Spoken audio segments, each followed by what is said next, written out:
As a follow-up to the previous video, using curves or splines as a method of generating geometry can be pretty helpful. So I'm going to show another technique related to that here in just a moment. And this one's more useful for doing things like, say, maybe extruding a 3D version of a logo or some sort of dimensional graphic like that. Maybe like an embossed etching or something similar. So let me just take you through the steps and hopefully you'll find ways to use this in your future work. I'm going to add a curve once again. That Bezier drops in there. We're going to go to edit mode. So I can click that, or I can always just hit tab to pop back and forth between those. Select all the points, get rid of them. We don't need them. We're going to use our own Bezier curve pen tool. I'm going to do in the top view now.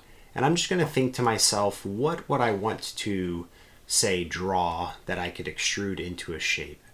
And so with the pen tool, I'm just going to simply draw, I'm feeling a little patriotic. Let's draw a simple Maryville M. I won't get it perfect, I know, because I'm just kind of eyeballing it. But bear with me and we'll get it kind of close. All right, so there's the Maryville M, and in fact, if I really wanted to, I could get this a little bit better. I could move these points around, but it's not really important that they're perfect just for this exercise, but I'll get them maybe just a little bit better. I can probably get those guys more in the center just to not make it super embarrassing. All right, much like before, we can't do much to this. We can't turn it into a polygon or extrude it or anything else like that until it is a mesh. So we are going to go back into object mode, go to object, convert to mesh, and then you can open this up and see that it has indeed been converted to a mesh.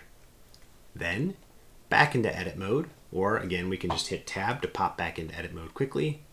Select all these points, and I like to press the F key to fill those points and turn them into a polygon. From there, we can use our good old friend, the extrusion tool, once we've selected a face. So I've selected the main face here, the only one we've got. And with a simple extrusion, we can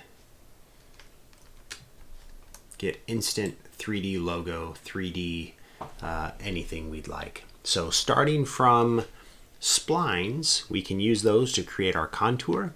Then we can convert those to a mesh and fill them to create the polygon. And then we can use an extrusion tool that we found helpful in previous lessons to get that 3D depth and instant logos.